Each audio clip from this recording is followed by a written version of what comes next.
Hello everyone, मेरा नाम नैनिमा रघुवंशी है। आप सभी का स्वागत है हमारे फ्री ऑनलाइन लर्निंग प्लेटफॉर्म पे लेट्स स्टडी इंडिया। इसके प्रीवियस वीडियो में हमने सेक्स डिटर्मिनेशन के बारे में डिस्कस किया था, कुछ चीज़ें सेक्स और मैंने बोला था कि जो बची चीज़ें हैं वो हम लोग नेक्स्ट वीडियो में डिस्कस करेंगे। तो आज का जो वीडियो है इसमें हम लोग सेक्स डिटर्मिनेशन इन ड्रोसोफिला और environmental effect of sex determination. मैंने कहा था कि जरूरी नहीं है कि सिर्फ जीन्स के ही इफेक्ट आए सेक्स डिटर्मिनेशन में। सेक्स डिटर्मिनेशन में एनवायरमेंट का भी बहुत इफेक्ट आता है। तो एनवायरमेंटल सेक्स डिटर्मिनेशन जो है वो हम आज की वीडियो में डिस्कस करेंगे। ठीक है, तो चलिए स्टार्ट करते हैं। स्टार्ट करने के पहले मैं आपको फिर से याद दिला देती हूँ कि वीडियो को लाइक शेयर सब्सक्राइब करना नहीं भूलेंगे। जो भी लोग हमारे चैनल पर नए होंगे, पहली बार वीडियो देख रहे होंगे, वो प्लीज हमारे चैनल को सब्सक्राइब कर दे। ठीक है, चलिए स्टार्ट करते हैं। Environmental determination of sex. ठीक है, क्या है कि एनवायरमेंट का इफेक्ट किसी भी इंडिविजुअल पे कैसे पड़ रहा है, कैसे वो डिसाइड हो रहा है कि वो किस सेक्स से बिलोंग करता है, मेल हो रहा है कि फीमेल हो रहा है। ठीक है, क्या होता है, कुछ एनिमल्स ऐसे होते हैं जिनका जो लार्वा रहता है वो लार्वा का कोई सेक्स नहीं होता है, फिर उस पर एनवायरमेंट का कुछ इफेक्ट पड़ता है। अब हो सकता है कभी क्या हो, टेम्परेचर ज़्यादा हो वो लीड करे फीमेलनेस को, टेम्परेचर कम हो तो उससे क्या हो कोई मेल। मतलब जो इन्वायरमेंटल फैक्टर, अगर हम वो पढ़ते हैं, जब एनवायरमेंट के बारे में पढ़ते हैं तो हम जानते हैं कि दो तरीके के इन्वायरमेंटल फैक्टर्स होते हैं, एक बायोटिक और एक एबायोटिक। दो फैक्टर्स के बारे में हम जानते हैं। एनवायरमेंट की स्टडी करते हैं तो हम दो फैक्टर्स जानते हैं, बायोटिक और एबायोटिक फैक्टर। बायोटिक फैक्टर में कौन आ जाता है, living things like plants and animals. ठीक है, ये बायोटिक। बाकी जो भी चीजें बचती हैं लाइक लाइट्स, सॉयल, टोपोग्राफी और जो भी चीजें होंगी, पीएच, जो भी चीजें रहती हैं ये हमारे एबायोटिक फैक्टर में आ जाती हैं। तो हम जो अब डिस्कस करेंगे, हम यही टेम्परेचर या लाइट का इफेक्ट या एनवायरनमेंट में कहाँ पे रह रहा है, बॉटम में है, बॉटम ड्वेलर है कोई, अगर मान लीजिए एक्वेटिक है तो बॉटम ड्वेलर है, सरफेस ड्वेलर है, कौन सा है, ये सारी चीजें भी बहुत इफेक्ट करती हैं कि किसी भी इंडिविजुअल का या ऑर्गेनिज्म का सेक्स कैसा होगा। जैसे हम लोग क्रोकोडाइल, टर्टवाइज, ये सारे एग्जाम्पल लेते हैं। ठीक है, तो चलिए देखते हैं क्या है। Sometimes environmental factor also determine the sex of individual। कभी कभी क्या होता है कि जो environmental factor होते हैं वो भी individual के sex को determine करते हैं। ठीक है, क्या होता है, जो भी environmental factor हैं वो individual के sex को determine करने में बहुत helpful होते हैं, such as pH, temperature, social interaction and seasonality. कभी कभी क्या होता है ना, सोशल इंटरैक्शन बहुत बड़ी चीज होती है। हम कहते हैं ना कि भाई जैसी संगति रहेगी वैसा ही तुम भी होगे। ठीक, कहते ना पहले होता था कि भाई जैसे घर पे माँ बाप होंगे, जैसा बच्चे का घर का संस्कार होता है बच्चा वैसा होता है। लेकिन मेरे अकॉर्डिंग आज चीजें बदल चुकी हैं। आज बच्चे का घर का संस्कार कैसा है ये मैटर नहीं करता। आज क्या होता है, बच्चे का फ्रेंड सर्कल कैसा है, जो उसका सोशल एनवायरनमेंट है वो कैसा है, जहां बच्चा पढ़ने जा रहा है, जहां बच्चा रहने जा रहा है, वहां पे उसके साथ कैसे लोग जुड़े हैं, बच्चा उस तरीके का होता है। तो जो सोशल इन्फ्लुएंस या सोशल इंटरैक्शन होता है ये बहुत बड़ी चीज होती है। और ये सिर्फ हमारे इसे ऐसे पर्सनालिटी डेवलपमेंट के लिए नहीं, सेक्स डिटर्मिनेशन में भी सोशल इंटरैक्शन का बहुत बड़ा रोल है। ठीक है, तो सीजनलिटी, सीजन भी डिपेंड, सीजन से भी सेक्स डिटर्मिनेशन होता है कि अगर ये सीजन है, ये सीजन से भी होता है। ये सारी चीजें अभी हम देखेंगे। In this type of the larva और young ones are generally hermaphrodite. मैंने बताया था पहले ही कि लार्वा जो रहता है उसका सेक्स डिटरमाइन नहीं रहता, उसके पास कैपेबिलिटी रहती है कि वो मेल में भी हो सकता है कन्वर्ट और फीमेल, मतलब आगे जाकर के जब वो डेवलप होगा तो उसके अंदर मेल कैरेक्टर्स भी आ सकते हैं और फीमेल कैरेक्टर्स भी आ सकते हैं। ठीक, दोनों कैरेक्टर, जो लार्वा रहता है वो कैसा रहता है, हर्माफ्रोडाइट रहता है, means they have the capability to develop either both or one of the sex which depends on several environmental factor। कहने का मतलब है कि जो लार्वा रहेगा उसका कोई सेक्स नहीं है। ठीक, वो कैसा है, हर्माफ्रोडाइट। हर्माफ्रोडाइट बोले तो दोनों में से कोई एक सेक्स डेवलप कर सकता है या हो सकता है कभी कभी दोनों की तरह बिहेव कर सकता है। ठीक, ये रहेगा और ये डिपेंड किस पे करेगा कि हाँ अब वो लार्वा जो है उसके ऊपर एनवायरमेंटल फैक्टर कैसा पड़ रहा है। लार्वा है कुछ नहीं कर रहा है, ठीक है, नहीं, ना तो वो मेल है ना तो वो फीमेल है, कुछ नहीं है।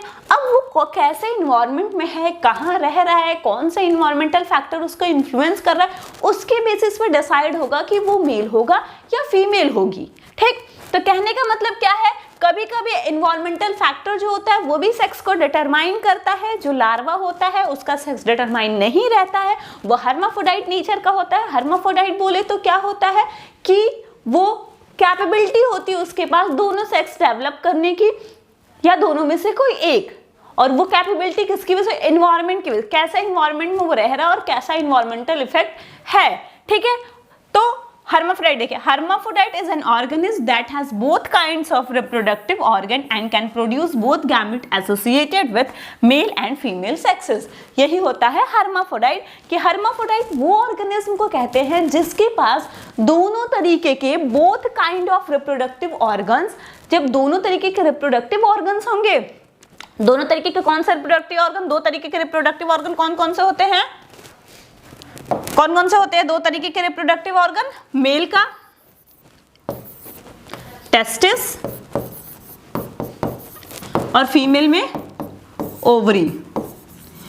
और जब दोनों रिप्रोडक्टिव ऑर्गन है तो दोनों गैमेट भी फॉर्मेशन, भाई जब ऑर्गन है रिप्रोडक्टिव ऑर्गन और फंक्शनल है तो वो गैमेट भी फॉर्म कर सकेगा। और इससे कौन सा गैमेट बनता है, मेल गैमेट, जिसको हम क्या कहते हैं, स्पर्म। क्या कहते हैं, स्पर्म। और यहां पे बनेगा फीमेल गैमेट,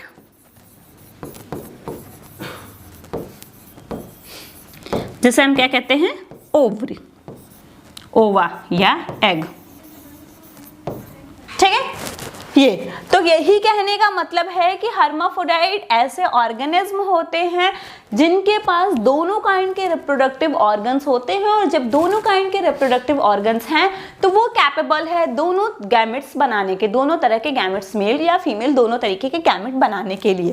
ठीक, in many species sex is determined by the temperature at which egg is incubated during a temperature sensitive period and cannot be predicted by zygotic genotype। ठीक है, बहुत से केसेस में क्या होता है, जैसे ह्यूमन के केस में क्या होता है, जब जाइगोट का फॉर्मेशन होता है तो उसके पहले हम देखते हैं कौन कौन से गैमेट आके जाइगोट का फॉर्मेशन किए हैं। मान लीजिए फीमेल से एक्स आ गया और मेल से वाई आ गया, तो हम उस जाइगोट को ही बता सकते हैं कि हाँ ये मेल होगा।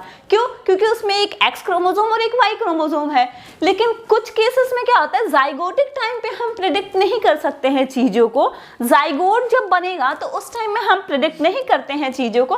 क्या होता है, जो एग होता है, जब एग का इंक्यूबेशन होना होता है तो वो उसको मतलब कितने टेम्परेचर पे इंक्यूबेशन हो रहा है, ये सारी चीजों से क्या होता है, उसका सेक्स डिटरमाइन होगा। ठीक, this peculiar mechanism is termed as temperature dependent sex determination.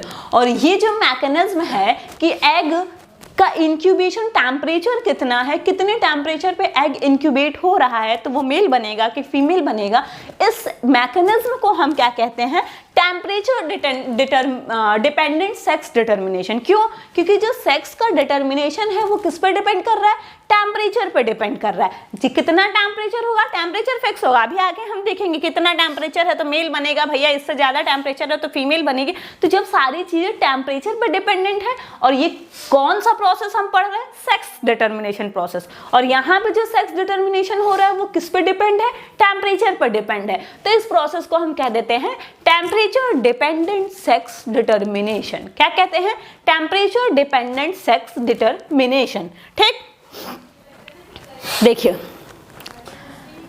the temperature dependent sex determination has been shown to exist in all crocodiles and the majority of turtles along with few species of lizard। जो temperature dependent sex determination है, मतलब temperature से जो sex determine होता है, ये हमें किस में देखने को मिलता है, सारे क्रोकोडाइल्स में, मगरमच्छ में। ठीक, और उसके बाद क्रोकोडाइल्स के साथ साथ टर्टल्स में और कुछ लिजार्ड की भी स्पीशीज होती हैं जिनमें हमको टेम्परेचर डिपेंडेंट सेक्स डिटर्मिनेशन देखने को मिलता है। जैसे अगर हम क्रोकोडाइल्स की बात कर ले तो लोअर टेम्परेचर अगर होता है तो क्या होता है, मतलब जब एग को इंक्यूबेट करना होगा तो जब टेम्परेचर लो रहेगा, कम टेम्परेचर पे अगर एग इंक्यूबेट हो रहा है तो वो क्या बनेगी, फीमेल बनेगी, और हाई टेम्परेचर पे अगर हो रहा है तो क्या बनेगा, मेल बनेगा। ठीक, अब यहाँ पे देखिए टर्टल में उल्टा हो जा रहा है, बिलो 28 डिग्री सेंटीग्रेड मेल होगा और अबव 33 डिग्री सेंटीग्रेड फीमेल होगा, और अगर 28 से 33 डिग्री सेंटीग्रेड के बीच का टेम्परेचर है तो ये पॉसिबिलिटीज रहेगी कि इक्वल नंबर ऑफ मेल्स हो, मतलब मेल्स फीमेल्स तब दोनों बनेंगे। क्या हुआ है, 28 से नीचे मेल बनेंगे, 33 से ऊपर फीमेल बनेंगी सारी। अगर 28 से नीचे टेम्परेचर है तो जितने एग होंगे ना वो सारे किस में कन्वर्ट होंगे, मेल में, और 33 के ऊपर है तो सारी की सारी फीमेल्स बननी है, और 28 और 33 के बीच का अगर है तो क्या होना है, equal number of males and females. अब कंफ्यूजन ये आती है कि मैम कंफ्यूज हो जाएगा, क्रोकोडाइल्स में टेम्परेचर ज्यादा है तब मेल हो रहा है, टर्टल में टेम्परेचर कम है तब मेल हो रहा है। तो एक लाइन ये याद रखना है कि क्रोकोडाइल और टर्टल जो होते हैं टेम्परेचर डिपेंडेंट होते हैं, पहले तो ये याद कर लेना है। दूसरी बात इसमें याद करनी है कि दोनों उल्टा होते हैं, पहले बस इतना याद करो कि दोनों का केस जो है एक दूसरे से उल्टा है। अब क्या है, तो याद करना है कि टर्टल की जो फीमेल होती है बहुत हॉट होती है। याद कर लो कि टर्टल की जो फीमेल होती है वो हॉट होती है। हॉट कोई चीज कब होता है, जब टेम्परेचर ज्यादा होता है, और यहाँ की फीमेल कैसे बन रही है, जब टेम्परेचर अबव 33 डिग्री सेंटीग्रेड है। 33 डिग्री सेंटीग्रेड से जब टेम्परेचर ज्यादा है तब फीमेल का फॉर्मेशन हो रहा है। तो हमें याद करना है भैया कि टर्टल्स जो होती हैं, मतलब जो फीमेल टर्टल्स होती हैं बहुत हॉट एंड हैपनिंग होती हैं, ठीक है, हॉट होती हैं। और हमें ये बात पता है कि क्रोकोडाइल में जो केस है इसका उल्टा है, तो वहाँ की फीमेल क्या होंगी, लो टेम्परेचर पे होंगी, और यहाँ टर्टल में जो होता है वो फिक्स है, 28 से कम मेल, 33 से ज़्यादा फीमेल, 28 और 33 के बीच में रहेगा टेम्परेचर, तो equal number of males and females दोनों का फॉर्मेशन होगा। आई होप कोई कंफ्यूजन नहीं होगा, ठीक है। ये किसका एग्जाम्पल था हमको, temperature dependent sex determination. Temperature dependent sex determination होता क्या है, जब टेम्परेचर के इफेक्ट से कितना टेम्परेचर है उससे सेक्स डिटरमाइन होता है, तो इस प्रोसेस को हम कहते हैं temperature dependent sex determination process. और इसका जो एग्जाम्पल है क्रोकोडाइल, टर्टल और some species of lizard. Crocodile में लो टेम्परेचर पे फीमेल बनती हैं, हाई टेम्परेचर पे मेल्स बनते हैं। टर्टल्स में below 28 degree centigrade males, above 33 degree centigrade females, और दोनों के बीच में रहेंगे तो इक्वल नंबर ऑफ मेल और फीमेल्स बनेंगे। आई होप कि अब याद हो गया होगा, पढ़ने की जरूरत ही नहीं है, नहीं लेकिन पढ़ लीजिएगा, ठीक है। उसके बाद देखिए बोनेलिया, इसमें क्या होता है, larva settle down alone. Larva जो है अगर अकेले बैठता है तो क्या होता है, फीमेल बनती है। लार्वा अकेले है तो फीमेल, लार्वा विथ फीमेल। अब मान लीजिए कोई लार्वा है और उस पर फीमेल चिपकी हुई है, तो वो किस में कन्वर्ट होगा, मेल में, ठीक है, वो किस में कन्वर्ट हो जाएगा, मेल में। अगर लार्वा अकेले है तो फीमेल, अगर लार्वा किसी मेल के साथ है तो वो किस में कन्वर्ट होगा, अरे सॉरी, फीमेल के साथ है तो वो किस में कन्वर्ट होगा, मेल। और मेड्यूसा में क्या होता है कि कोल्ड वाटर में मेल बनते हैं और वार्म वाटर में फीमेल बनती है। इसकी भी फीमेल कैसी है, हॉट एंड हैपनिंग टर्टल की तरह, क्योंकि वार्म वाटर रहेगा तो फीमेल का फॉर्मेशन होगा, कोल्ड वाटर रहेगा तो मेल। यहाँ आप ये भी याद कर सकते, देखिए जैसे इसमें भी क्या है, टेम्परेचर ज़्यादा है तो फीमेल हो रहा है, टर्टल में भी टेम्परेचर ज़्यादा है तो फीमेल हो रही है। बस उल्टा किस में है, क्रोकोडाइल में, उसमें कम टेम्परेचर पे फीमेल होती है, ठीक, उसमें क्या होता है, कम टेम्परेचर। तो आप ये भी ट्रिक लगा सकते हैं कि भैया बस क्रोकोडाइल में ऐसी है जिसकी फीमेल ठंडी होती है, बाकी सबकी फीमेल हॉट एंड हैपनिंग है, हॉट है, ठीक है। ये लार्वा सेटल डाउन। और बोनेलिया में क्या होगा कि अगर लार्वा अकेला है, मतलब नारी शक्ति, ठीक है, डोंट टेक इट पर्सनल, नारी शक्ति है भैया, हम अकेले भी सब कुछ कर सकते हैं। अगर लार्वा अकेला है तो फीमेल का फॉर्मेशन होगा, अगर larva with female then it converted into male. तो देख रहा है कि एनवायरनमेंट के इफेक्ट से कितना बढ़िया सेक्स डिटर्मिनेशन देखने को मिल रहा है, हमको देखने को मिला ना। तो ये है एनवायरमेंटल डिटर्मिनेशन ऑफ सेक्स। अब हम नेक्स्ट बात करेंगे सेक्स डिटर्मिनेशन इन ड्रोसोफिला। तो हम सबको पता है कि ड्रोसोफिला में सेक्स डिटर्मिनेशन के लिए एक साइंटिस्ट थे सीबी ब्रिज, उन्होंने एक थ्योरी दी थी, जेनिक बैलेंस थ्योरी। क्या दिया था उन्होंने, genic balance theory. Genic balance theory जो मैकेनिज्म है वो हमारे जो साइंटिस्ट हैं ब्रिज साहब उन्हीं ने दिया था। तो mechanism of sex determination in Drosophila is different from others mammal. कहते हैं कि जो ड्रोसोफिला का सेक्स डिटर्मिनेशन का मैकेनिज्म है वो अदर मैमल से डिफरेंट है। क्या है? अदर मैमल्स से डिफरेंट है, अलग है। In mammals the Y chromosome play vital role in the determining the male sex, while in Drosophila the Y chromosome is not involving in determining। अभी तक हम क्या पढ़ते आ रहे थे? इवन ह्यूमन के केस में भी हम क्या, वी आर ऑल्सो मैमल्स। ठीक है, मैमल्स कौन? जिनके पास मैमरी ग्लैंड है वो मैमल्स हैं। तो अभी तक हम क्या पढ़ रहे थे कि भाई जब वाई क्रोमोसोम होता है तो वो मेल कहलाता है, और वाई क्रोमोसोम नहीं होता है दैट मीन्स एक्स क्रोमोसोम में तो वो फीमेल कहलाएगी। लेकिन ड्रोसोफिला के केस में ऐसा नहीं है। क्या हो रहा था? हम कह रहे थे कि वाई क्रोमोसोम प्रेजेंट है, लगेगा कि एक्स है। वाई क्रोमोसोम प्रेजेंट है तो हम कह रहे थे भैया वाई है तो ये मेल बन जाएगा, और वाई क्रोमोसोम नहीं है तो ये क्या हो जाएगी, फीमेल हो जाएगी। ऐसा हम अभी तक पढ़ रहे थे। इनफैक्ट हम ह्यूमन के केस में, ह्यूमन बींग्स के केस में भी हम यही पढ़ते हैं कि वाई क्रोमोसोम प्रेजेंट है तो मेल। लेकिन ड्रोसोफिला में ऐसा नहीं है। ड्रोसोफिला में क्या है कि अगर एक ये तो रहेगा ही दोनों में। अब क्या कहना है, अगर एक्स क्रोमोसोम प्रेजेंट है तो फीमेल होगी, लेकिन अगर एक्स क्रोमोसोम एब्सेंट है तो वो क्या होगा, मेल होगा। एक्स क्रोमोसोम ड्रोसोफिला में क्या होता है, अभी तक हम पढ़ रहे थे कि मेल जब वाई क्रोमोसोम होता है ये मेलनेस के लिए रिस्पॉन्सिबल होता है। वाई क्रोमोसोम प्रेजेंट है तो हम कह देते हैं ये मेल है। वाई क्रोमोसोम की जगह पे एक्स क्रोमोसोम है तो देन वी कैन से कि इट इज मतलब शी इज फीमेल। ठीक है, अगर लेकिन ड्रोसोफिला के केस में क्या है, ड्रोसोफिला के केस में ऐसा नहीं है। तभी तो हमने कहा ना कि ड्रोसोफिला का जो सेक्स डिटर्मिनेशन वो अदर मैमल से अलग है। तो ड्रोसोफिला में क्या हो रहा है कि अगर दो एक्स क्रोमोसोम हैं तो ये फीमेल होगी, लेकिन अगर एक एक्स क्रोमोसोम एब्सेंट है तो वो क्या होगा, मेल होगा। ठीक है, लेकिन अब ये जो मेल होगा ये हो गया। अब ये मेल की जो फर्टिलिटी होगी ये बेस करेगा वाई क्रोमोसोम पे। मेलनेस के लिए वाई क्रोमोसोम नहीं रिस्पॉन्सिबल है। वाई क्रोमोसोम सिर्फ किसके लिए रिस्पॉन्सिबल है, यहां पे Y chromosome is responsible for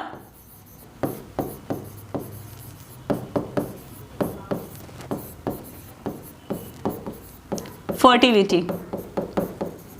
किसके लिए, फर्टिलिटी।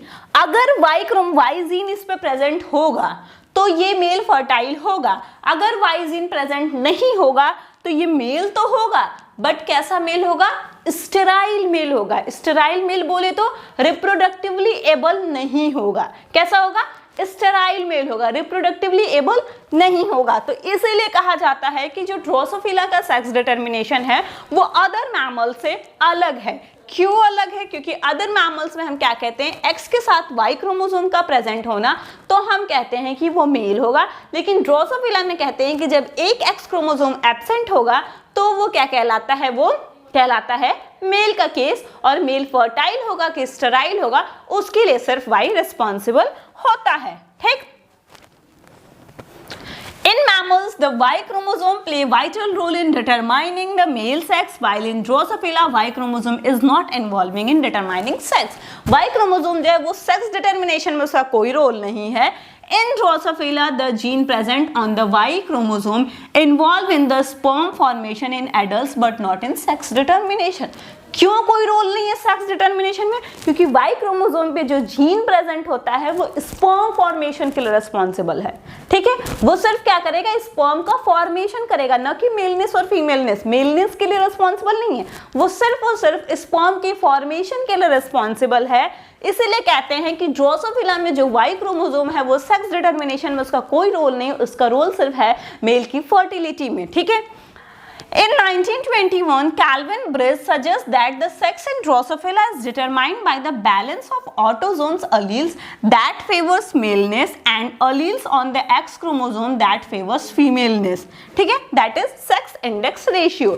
तो कैल्विन ब्रिज ने बताया कि ड्रोसोफिला में जो हम सेक्स को डिटरमाइन करते हैं वो किससे करते हैं, सेक्स इंडेक्स रेशियो से। Sex index ratio upon sex index ratio का एक फॉर्मूला है, होता क्या है, number of x chromosome upon set of autosomes. मतलब जो भी ऑर्गेनिज्म है, क्योंकि हमने देखा सेक्स डिटर्मिनेशन में वाई क्रोमोसोम प्रेजेंट ही नहीं था, सिर्फ एक्स क्रोमोसोम, तो जो भी इंडिविजुअल है उसमें कितने number of x chromosome present हैं अपॉन में ऑटोसोम्स के, मान लीजिए हम कह लेते हैं कि X0 का केस है तो इसमें 2 ऑटोसोम्स भी होंगे, तो अब यहाँ पे हमको करना होगा तो हम कहेंगे नंबर ऑफ एक्स क्रोमोसोम, मतलब एक एक्स क्रोमोसोम है, ठीक है, 1/2 तो ये आ जाएगा 0.5 आ जाएगा ना, सेक्स इंडेक्स रेशियो 0.5। तो इसी तरीके से करके डिफरेंट सेक्स इंडेक्स रेशियो निकाला जाता है और वो सेक्स इंडेक्स रेशियो बताएगा कि जो भी इंडिविजुअल है या जो भी ऑर्गेनिज्म है उसका कौन सा सेक्स होगा, ठीक है। देखिए, एक नॉर्मल जो डिप्लॉयड मेल होता है उसके पास क्या होता है, नॉर्मल में एक सेट ऑफ ऑटोसोम्स और XY, ये नॉर्मल की कंडीशन है। लेकिन वहीं अगर ये ड्रोसोफिला का केस होगा तो XY ना होकर के क्या होगा, X0 होगा। ड्रोसोफिला के केस में यहाँ पे ये लिखा गया है कि आपको बताने के लिए कि नॉर्मल कंडीशन क्या होती है। नॉर्मल कंडीशन ये होती है, लेकिन ड्रोसोफिला के केस में वहां पे XY ना होकर के X0 होगा, और फीमेल का तो यही कंडीशन है। CBBS perform their experiment on triploid female and diploid male, ठीक है। लेकिन जो ब्रिज ने अपना एक्सपेरिमेंट करा था वो डिप्लॉयड नहीं लिया था, फीमेल जो उनकी थी वो ट्रिप्लॉयड थी और मेल जो था वो डिप्लॉयड कंडीशन, तो फीमेल ट्रिप्लॉयड हो गई तो और मेल डिप्लॉयड। तो ब्रिज के अकॉर्डिंग अगर सेक्स इंडेक्स रेशियो 1 आता है तो जो इंडिविजुअल होगी वो फीमेल होगी। अगर सेक्स इंडेक्स रेशियो 1 आता है तो जो, अच्छा सुनिए, इसको छोड़ दीजिए, पहले हम देख लेते हैं ना कि सेक्स इंडेक्स रेशियो को हम कैलकुलेट कैसे करते हैं। जब हम सेक्स इंडेक्स रेशियो को कैलकुलेट करना जान जाएंगे तो हम ये भी देख लेंगे कि कौन सी वैल्यू पे कितना आ रहा है, ठीक। तो हमने क्या कहा कि ट्रिप्लॉयड फीमेल लिया था उन्होंने, ट्रिप्लॉयड फीमेल लिया था तो कुछ ऐसा केस होगा, ये फीमेल हो जाएगी, और डिप्लॉयड मेल,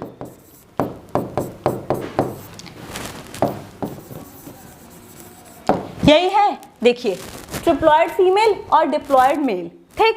तो अब जो डिप्लॉयड मेल का गैमेट बनेगा ये कैसा बनेगा, A प्लस X और यहाँ पे भी A प्लस O, ठीक है, A प्लस X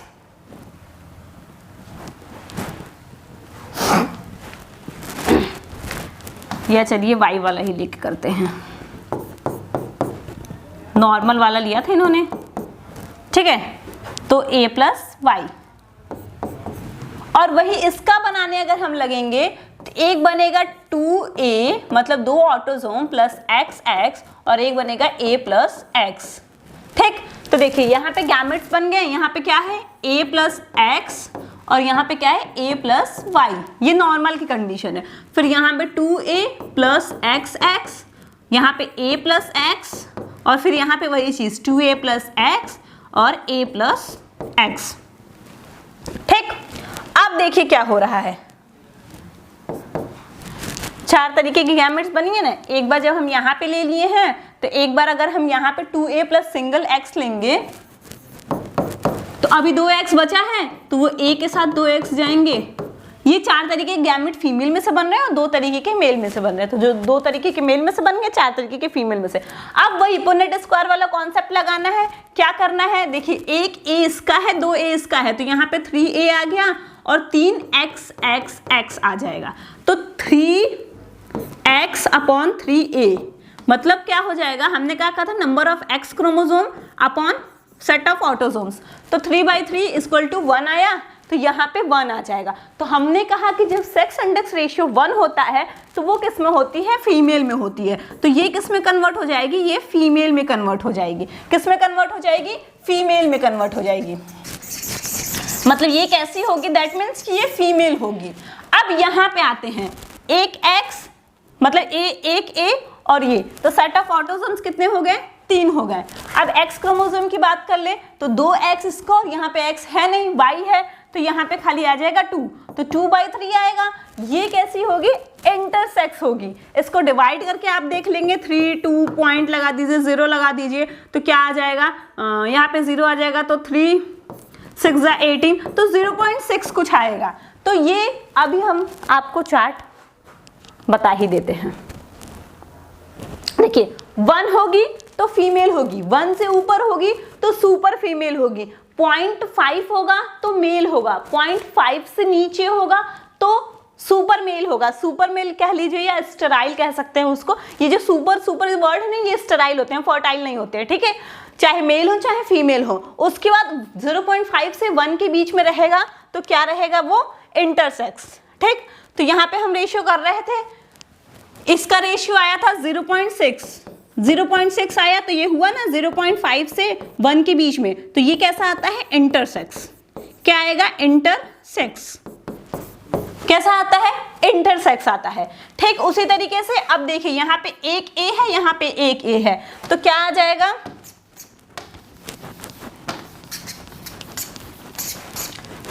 दो सेट ऑफ ऑटोसोम्स, एक एक्स, तो ये अब ये भी क्या आ जाएगा कि 1 आ जाएगा, तो ये भी कैसी हो जाएगी?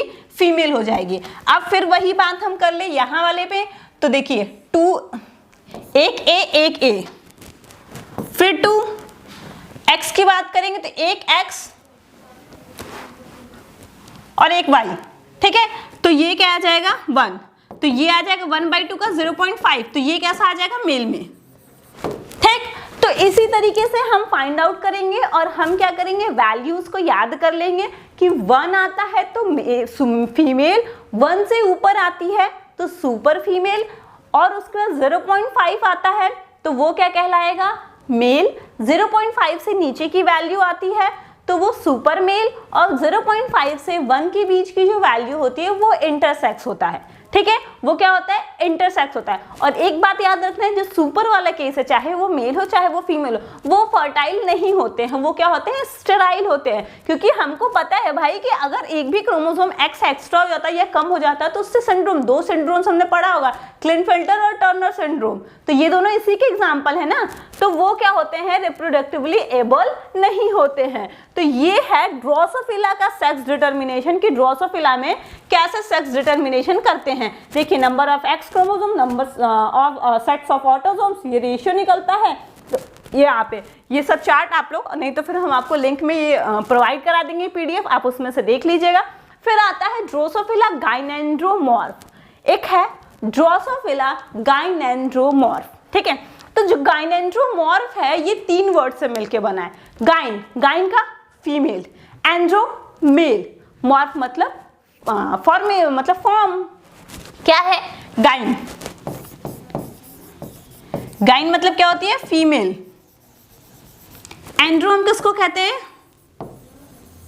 मेल को। और मॉर्फ मतलब फॉर्म। तो 3 वर्ड से गाइन एंड्रोमॉर्फ मिलके बना है। गाइन का मतलब होता है फीमेल, एंड्रो का मतलब होता है मेल, और मॉर्फ का मतलब होता है फीमेल। ठीक, तो gynandromorph is an organism that contain both male and female characteristics. नाम से ही समझ में आ रहा है भाई, इसमें फीमेल भी है, इसमें मेल भी है। तो गाइनेंड्रोमॉर्फ ऐसा ऑर्गेनिज्म होता है, एक ही ऑर्गेनिज्म में दोनों के कैरेक्टरिस्टिक्स होते हैं, male as well as female. ठीक है, हो सकता है half part of body male का कैरेक्टर शो कर रहा हो, हाफ पार्ट ऑफ बॉडी जो होता है फीमेल का कैरेक्टर। मतलब ऐसा होता नहीं है, हम एक एग्जांपल दे रहे हैं ऐसे समझने के लिए आप लोगों को। अर्धनारीश्वर की तस्वीर याद है सबको, जिसमें हम देखते हैं आधे शिव जी दिखते हैं, आधी पार्वती जी दिखती हैं। तो एक तरीके से उसको इमेजिन करके देख लीजिए, मेल फीमेल दोनों एक ही बॉडी में दिख रहे हैं। तो गाइनेंड्रोमॉर्फ यही होता है कि एक ही ऑर्गेनिज्म में मेल और फीमेल दोनों के कैरेक्टर्स जब होते हैं तो ऐसे ऑर्गेनिज्म को हम कहते हैं गाइनेंड्रोमॉर्फ। हर्माफ्रोडाइट से कंफ्यूज मत करिएगा। हर्माफ्रोडाइट हमने क्या कहा था? हर्माफ्रोडाइट ऐसा इंडिविजुअल होता है जिसके पास एबिलिटी होती है वो दोनों में मेल में भी कन्वर्ट हो सकता है फीमेल, ऐसा नहीं कि एक बार मेल में कन्वर्ट हो गया तो फिर उसका मन नहीं किया चलो नहीं पसंद आया फीमेल में हो जाए, फिर एक बार फीमेल में हो गई तो फीमेल नहीं पसंद आया चलो मेल में, ये नहीं, एक बार जिसमें हो गया तो मेल में होगा तो वो मेल की तरह। इसमें क्या हो रहा है, एक ही बॉडी में मेल्स के भी कैरेक्टरिस्टिक्स देखने को मिल रहे हैं और फीमेल, एक ही ऑर्गेनिज्म में दोनों की कैरेक्टरिस्टिक्स हमें देखने को मिल रहे हैं, तो उनको हम कहते हैं गायनेंड्रोमॉर्फ। ठीक है, क्या है gynandromorph? Is an organism that contains both male and female characteristic, that is part of the body express male character whereas other part express female. कुछ पार्ट जो होगा बॉडी का वो मेल कैरेक्टर को एक्सप्रेस करेगा, तो कुछ पार्ट जो होगा वो फीमेल कैरेक्टर्स को एक्सप्रेस करेगा। Gynandromorph can have bilateral symmetry in which chromosomal lagging has occurred at one cell stage. Gynandromorph जो bilateral symmetry का होता है वो कैसे होता है, एक एक्स क्रोमोसोम की लैगिंग होती है, मतलब एक एक्स क्रोमोसोम छूट गया। अब छूटने का मतलब क्या है, अच्छा चलिए इसको बताते हैं नेक्स्ट लाइन पहले देखते हैं। During the first mitotic division causing the flies to be half male and half female, पहली जो माइटोटिक डिवीजन होती है उसमें एक एक्स क्रोमोसोम छूट गया से तो कैसे मतलब है, छूटने का मतलब है कि मान लीजिए क्या हो रहा है कि ये सेल डिवीजन हो रहा है, तो हमको पता होता है इधर स्पिंडल फाइबर होता है, क्रोमोसोम जो होते हैं इधर खिंच जाते हैं, ठीक है, तो मान लीजिए कि है, ठीक है, या इतना नहीं बनाते हैं, दो ही बनाते हैं, समझने में आसानी रहेगा, क्लियर रहेगा।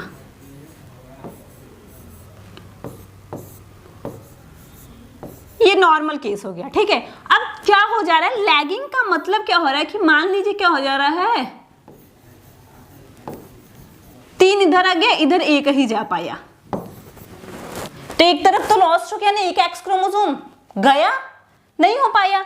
या तो क्या होगा कि मान लीजिए ये केस है, इधर दोनों एक्स क्रोमोसोम आ गए भैया और एक यही बीच में रह गया, एक किधर भी नहीं जा पाया, ठीक है, तो भी एक खाली है, तो यही है लैगिंग। क्या होता है, फर्स्ट माइटोटिक डिवीजन के टाइम में लैगिंग ऑफ 1 एक्स क्रोमोसोम, एक एक्स क्रोमोसोम का लैगिंग हो जाता है फर्स्ट माइटोटिक डिवीजन में।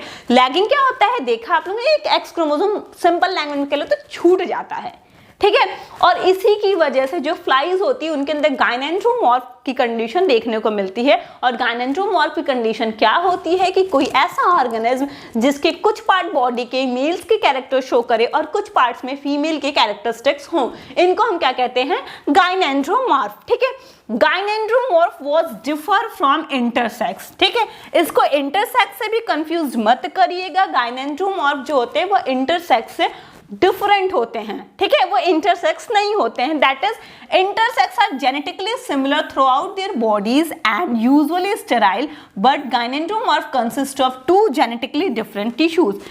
क्यों इंटरसेक्स डिफरेंट है, क्योंकि इंटरसेक्स जो होते हैं वो पूरी बॉडी हमें देखने में लगती है कि हाँ ठीक है, अगर फीमेल की दिख रही फीमेल की, मेल की दिख रही मेल की दिख रही, ठीक है, देखने में जेनेटिकली उसमें कोई डिफरेंस देखने को हमें, मतलब देखने में थ्रू आउट द बॉडी वो जेनेटिकली सिमिलर ही लगते हैं उनकी बॉडी, और वो यूजुअली स्टेराइल होते हैं, मतलब वो फर्टिलिटी उनके अंदर नहीं होती है, वो रिप्रोडक्टिवली एबल नहीं होते।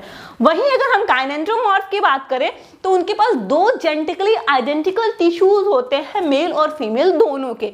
तो गायनेंड्रोमॉर्फ को इंटरसेक्स से कंफ्यूज मत करिएगा।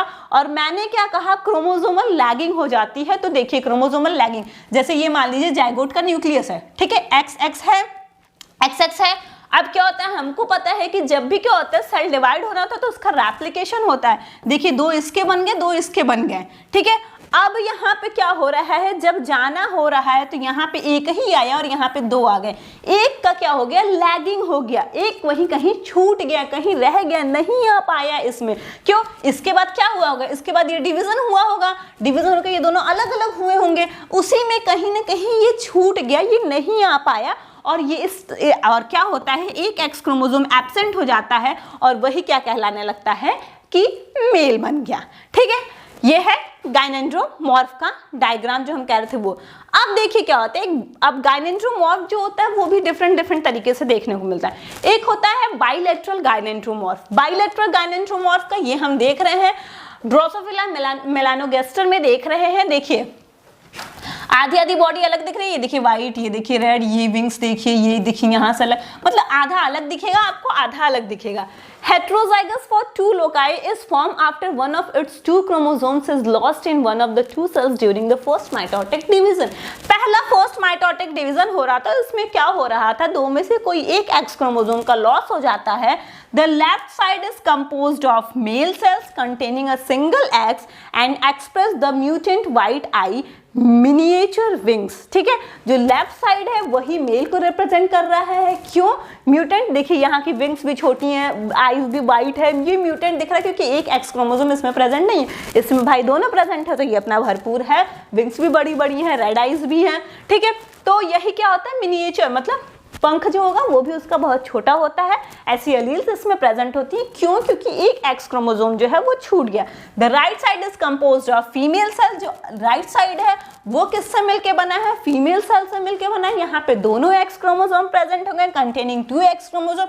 हेटेरोजाइगस फॉर बोथ अलील, दोनों अलील के लिए हेटेरोजाइगस होगा। ठीक है, तो ये हो गया बाइलेटरल, मतलब बाइलेटरल हम पढ़ते हैं ना 20 से डिवाइड कर सकते हैं जिसको, तो ये कैसा कंडीशन है? बाइलेटरल गायनेंड्रोमॉर्फ का कंडीशन है।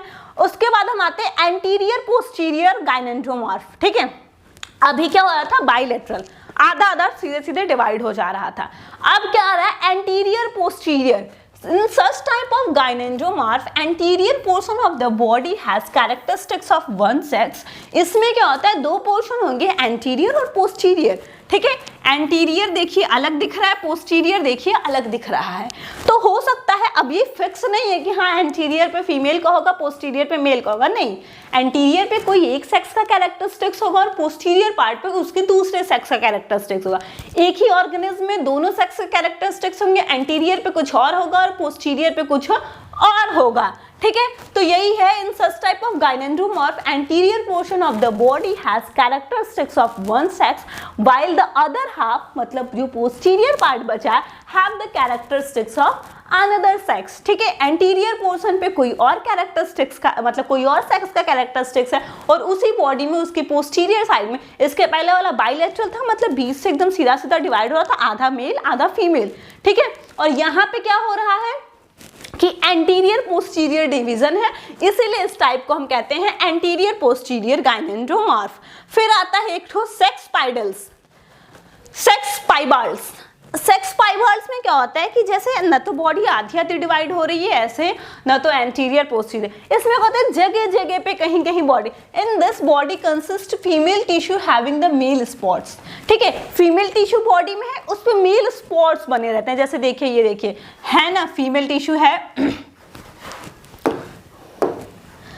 फीमेल टिश्यू है, इस पे मेल स्पॉट्स दिख रहे हैं हमें, ये देखिए है ना, इस पे स्पॉट्स दिख रहे हैं हमें, कहीं कहीं कहीं कहीं स्पॉट्स दिख रहे हैं। तो क्या होता है? In this type the body consist of female tissue having the male spots in the scattered और इररेगुलर मैनर। स्कैटर्ड और इररेगुलर मैनर में क्या होता है? हमें ये देखने को मिलता है कि फीमेल टिश्यू के ऊपर ऐसे बिखरे पड़े हैं, स्पॉटिंग से देखने को मिल रहा है। इररेगुलर मैनर में कोई फिक्स इनका नहीं होता है मैनर कि हाँ यहाँ इतने बड़े स्पॉट होंगे या इतने होंगे, स्पॉट का साइज शेप ऐसा होगा, ऐसा कुछ भी फिक्स नहीं। एक इररेगुलर मैनर में, स्कैटर्ड मैनर में। तो हमने देखा कि गायनेंड्रोमॉर्फ क्या है। फिर गायनेंड्रोमॉर्फ के 3 type, bilateral, anterior posterior and sex piebalds. ठीक है, तो ये है सेक्स डिटर्मिनेशन। तो आज की वीडियो यहीं पे खत्म होती है, जिसमें हमने सेक्स डिटर्मिनेशन का जो बचा हुआ पार्ट था वो हमने आज कवर कर लिया। नेक्स्ट वीडियो में मिलते हैं आपके यूनिट 5 के लास्ट टॉपिक के साथ। तब तक के लिए thank you and thanks for watching this video. Stay safe. Thank you.